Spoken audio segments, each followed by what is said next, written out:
ఆదియందు వాక్యముండును, వాక్యం దేవుడై ఉండును. ఆదియందు వాక్యముండు, వాక్యం దేవుని వద్ద ఉండును, ఆ వాక్యమే దేవుడై ఉండును. ఇది యోహాను సువార్త 1వ అధ్యాయం మొదట్లోనే ఉంటుంది. అసలు సువార్త అంటే ఏంటి? సువార్త ఎలా వచ్చింది? ఏంటి విషయం? సువార్తలు ఒక విషయం చెప్పాలంటే, అక్కడ జరిగినవి ఒకప్పుడు పేపర్లు మనకుండేవి. పేపర్లలో ఎక్కడెక్కడే విలేకరులు జరిగిందంతాను అక్కడ ఎమ్మెల్యే అవని, ఎంపీ అవని, ఎవరి న్యాయం మీడియా అంటే వాళ్ళకి మధ్యవర్తి అనమాట. అందరికి సరిసమానమే మీడియా అనగానే. వాళ్ళు అక్కడ జరిగిందాన్ని రియల్గా రాసేవాళ్ళు. ఒక కంపెనీలో కానీ ఏదైనా అన్యాయం జరిగినా, జీతాలు ఇవ్వకపోయినా, ఒక విప్లవకారులకి, ఒక కార్మికులకి, విప్లవం రేపు జరిగినవి ఇవన్నీ కూడా విప్లవ శంఖం, కొన్ని సినిమాల్లో కూడా ఉంటాయి విప్లవం. అలాంటివన్నీ నేను న్యాయం ఎవరిది, డబ్బున్నోడిదే, పేదోడిది, ఎవరైనా కష్టపడేవారికి కష్టానికి జీతం, ప్రతిఫలం రావాలి. అది విలేకరులు పేపర్లు అయితే భయపడి వాళ్ళు చూసేవాళ్ళు. అయితే ఇలాంటి విలేకరులు అక్కడ దేవుని ఒక శిష్యులు కొంతమంది ఉండేటప్పుడు యోహాను గారు విలేకరులాగే అక్కడ జరిగింది క్లియర్గా రాశారు. సువార్తలు 4 కూడాను అక్కడ జరిగిన లోక సువార్త, మత్తయి సువార్త, మార్కు సువార్త, యోహాను సువార్త, వీళ్ళు ఏంటంటే అక్కడ జరిగిందని రాశారు. అబద్ధం కాదు, ఏమి కాదు, అక్కడ జరిగినవన్నీ క్లియర్గాను రాసి బైబిల్లో చేశారు. అంతే కొత్త నిబంధన అని, ఇది కొత్త నిబంధన అని బైబిల్లోనే యాడ్ చేశారు. 39 పుస్తకాలు కొత్త నిబంధన అంటే ఇవి ఏంటంటే బైబిల్లో ఇది ఒక భాగం. పాత నిబంధన ఉంటుంది, కొత్త నిబంధన. ఇది ఎవరు కలిపారు? కొంతమంది శిష్యులు ఈ కొత్త నిబంధన ఈ 4 సువార్తలు రాశారు. అది కనబడుతుంది యేసుప్రభు చేసినవి మంచి మాటలని నడిపెట్టారు. అది యేసుప్రభు స్వయంగా చెప్పింది ఏంటి? ఆదియందు వాక్యముండును అన్నాడు. వాక్యము దేవుని వద్ద ఉండును అన్నాడు. ఆ వాక్యమే దేవుడై ఉండును అన్నాడు. అంటే ఇక్కడ దేవుడు ఎర్రగొన్నాడా, పచ్చగొన్నాడా, యేసుప్రభు దేవుడా, తల్లా దేవుడా, యెహోవా దేవుడా, ఏంటి ఇక్కడ అసలు కథ? యేసుప్రభు స్వయంగా ఏం చెప్పాడు? మరి ప్రపంచమంతా ఎక్కువ నమ్మింది యేసుప్రభునే. వరల్డ్లో ఎక్కువ నమ్మింది 249 దేశాలు, 160 దేశాలు క్రైస్తవులే, ఒక 60 దేశాలు ముస్లిమ్స్ ఉంటానే. కానీ ఇవన్నీ ఉన్నాయి. హిందూ అనేది 1%, 2% అలాగ ఉన్నాయి. మన దేశంలో ఎక్కువ అంతే. ఇలాంటి దేశాలు 149 దేశాలు ఉన్నాయి. కప్పకి నుయ్యే సముద్రం లాగా ఇది గొప్ప, ఇది పెద్దది, ఇది పెద్ద అనుకుంటారు. అక్కడ ఆ దేశాల్లో ప్రపంచంలో వరల్డ్లో గురించి తెలియని వాళ్ళు అందరూ అన్నాను. చదువుకున్న వాళ్ళు, జ్ఞానమైన వాళ్ళు, దేశాలు తిరిగిన వాళ్ళు అందరికీ ఇవన్నీ తెలుస్తాయి. పుస్తకాల్లో చదివినా చదువు ఎక్కువ వాళ్ళకి తెలుస్తాయి. చదువు లేదు, సాము లేని వారికి కప్పకు నుయ్యే సముద్రం ఆ ఊర్లు పుడుతున్నాడు. ఆ ఊర్లో ఏవో 4 బొమ్మలు మొక్కేస్తున్నాడు. మళ్ళీ అక్కడే గుట్టుకుమని చచ్చిపోతాడు. 3 నెలలు 6 జీవితం. 20 సంవత్సరాలు కుర్రాడు అవుతున్నాడు, పెద్దోడు అవుతాడు. 20 సంవత్సరాలు పెళ్ళి, 10 సంవత్సరాలు భార్యతో వాటితో పోట్లాట్లు, 10 సంవత్సరాలు పిల్లలు, ఆనందం. ఇంకొక 3 నెలలు 6 కదా, ఇంకొక 20 సంవత్సరాలు 60కి వచ్చేస్తే ఇంటి నుంచి గెంటియడం కూడాను. చాలామంది తల్లిదండ్రులు రోడ్డు మీద పడిన వాళ్ళు ఉన్నారు. ఇదే 3 నెలలు 6 జీవితం. ఆ ఊర్లోని బ్రతికి ఆ ఊర్లో పోతున్నాడు. కానీ కప్పకి నుయ్యే సముద్రం అంట. కప్ప నుయ్యనే పెద్ద సముద్రం అనుకుంటుందంట. ఊదులేని దానికి సముద్రం ఒకటి బయట ఉందని సంగతి నాకు తెలియదు. ఒకరోజు కప్పని కొంగ పట్టేసింది. వెళ్ళి ఆకాశం అలా గాలిలో ఎగురుతూ ఒక సముద్రం ఒడ్డుని తింటుంది. ఆ కప్పని తింటున్నప్పుడు కప్ప వెనక్కి చూసింది, సముద్రం ఇంతటి ఉంది, ఇంతవరకు కప్పే నుయ్యే సముద్రం అనుకోనే, బయట ఒకటి ఉంది అని తెలుసుకోవాలి లోపు ఈ లోపు కొంగ తినేసిందండి. అలాగా దేవుడు ఎవరనేది తెలుసుకోవాలి. దేవుళ్ళు కాదు, దేవుడు తండ్రి అని ఒకడే. ఎవడు పడితే వెళ్ళిపోతుంది. అల్లాడు అడుగో నీ తండ్రి, ఇల్లుడిగో నీ తండ్రి, ఇల్లుడిగో నీ తండ్రి అంటామా? ఆనం. ఎందుకంటే పిల్లలు ఎందరైనా తండ్రి ఒకడే. చుక్కలు ఎన్నున్నా చంద్రుడు ఒక్కడే. దేశాలు ఎన్నున్నా వరల్డ్ గాడ్ జీసస్ ఒక్కడే, దేవుడు ఒక్కడే.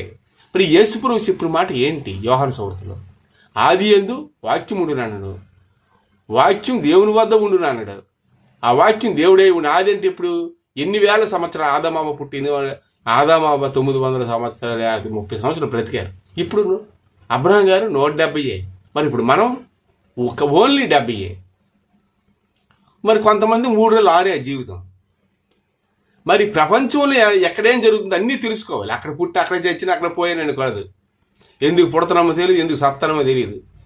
ఎంత బ్రతుకు బతికి ఇంటానికే చచ్చాడట ఎవరో.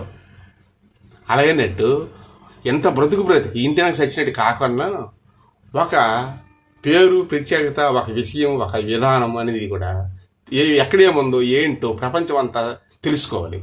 ఎందుకంటే దేవుడు ఒక్కడే, ఆ దేవుడిని ఎత్తుక్కోవాలి. తండ్రి ఒక్కడే. ఇరుపురాడాలు ఆడు నా తండ్రి ఈడు నా తండ్రి అని కాదు. అసలు దేవుడు ఎవరు? నా తండ్రి పంపి నువ్వెవరవయ్యా, ఎవరు ఏంటి ఇక్కడికి వచ్చి చెప్తానని యేసు ప్రభువుని అడుగుతున్నప్పుడు, నా తండ్రి పంపిస్తే నేను వచ్చాను, నా ఎంత నేను రాలేదంటాడు. మరి సుసక్రియలు ఎలా చేస్తున్నామంటే, తండ్రి నా ఎందుకు చేయిస్తానండి, నేను కాదు అంటాడు. కొన్నిసార్లు నా ద్వారా నేనే తప్ప, నా ద్వారా తప్ప ఎవరు కూడా పరలోకానికి రారు, నేనే సత్యం నేనే మార్గం కూడా అన్నాడు. ఇన్ని రకాలుగా ఈ దేవుడు ఎందుకు అన్నాడు, అబద్ధం ఆడాడే ఏంటే? ఒక్క విషయం మనం అర్థం చేసుకోవాలి. ఆదిలోన ఆత్మీయ ఉంది భూమి మీద, అదే అల్లా. ఎందుకంటే ఆగరు వెళ్ళి ఒరిజినల్ దేవుడిని అల్లాని ప్రార్థించింది. సారా ఏం చేసింది? సారా కూడా ఒరిజినల్ దేవుడిని చేసి ప్రార్థన చేసేవారు, అల్లాయే. మరి అబ్రహాము భార్యలు ఇద్దరు, ఆగరు సారాయే. సారా పెళ్లి భార్య అయితే ఆగరు, ఆమెని పిల్లలు లేక సారాయే చేసి ఆమె భార్య కింది. ఆమెకి ఇస్మాయిల్ అందరూ వాళ్ళే. ఇస్మాయిల్ ఇప్పుడు ఇసాకు సారా పిల్లలు, ఇస్మాయిల్ అంటారు కదా వాళ్ళు ముస్లిమ్స్. ఆగరి పిల్లలు. అబ్రహాము తండ్రి ఒకడే. ఈ అబ్రహాము ఒక సమాధి దగ్గరికి జెరూసలేంలో ముస్లిమ్స్ మెయిన్ ఉంటారు. ఇప్పుడు క్రైస్తవులు కూడా వెళ్తున్నారు. క్రైస్తవులు ముస్లిమ్స్ ఎవరు? అన్నదమ్ములు పిల్లలే. ఇప్పుడు దేశాల్లో యుద్ధాలు జరిగింది అందములే. కానీ ఇక్కడ అర్థం చేసుకుని పొరపాటు. అల్లా దేవుడు యేసుప్రభు దేవుడు కదా, ప్రవక్త, ఆయన కాదు అని వాళ్ళు అంటారు. యోహాను సువార్త 4 కరెక్ట్. ఇందులో ఏం చెప్పబడిందంటే, నేనే సత్యం నేనే మార్గం అన్నాడు ఆయన. ఎందుకంటే ఈ భూమి మీద దేవుని ఆత్మ గురిండే ప్రకటించాడు. ఆది యందు వాక్యం ఉండునన్నాడు, వాక్యమే దేవుడై ఉండు. ఆ వాక్యం ఎవరు? భూమి నిరాకారంగా ఉండు, శూన్యంగా ఉండు, అగాధ జలముల పైన దేవుని ఆత్మ అల్లాడుచున్నది అని చెప్పాడు. మరి మోసే జనాలు విడిపించడం, ఎర్ర సముద్రం తీసుకురావడం, అదంతా ఖురాన్లో ఉంది. మరి బైబిల్లో కూడా ఉంది. మోసే తీసుకొచ్చిన అది మోసే 10 ఆజ్ఞలు తేడానికి కోసం 40 రోజులు సినాయి పర్వతం మీద ప్రార్థన చేస్తుంటే, ఈ లోపల గొడ్లిప్పుకొని ఐగుప్తుల్లో ఉన్న బొమ్మలు తెచ్చేసి ఇది యెహోవా అని పేరు, దేవుడికి పేరే మారేశారు. అల్లా అని దేవుడిని యెహోవాని పెట్టేసి, యెహోవా అని భూమి మీద ఎంతమంది నువ్వు ప్రార్థిస్తాను, యెహోవారు అని వీరని కొన్ని వర్గాలు ఉన్నాయి.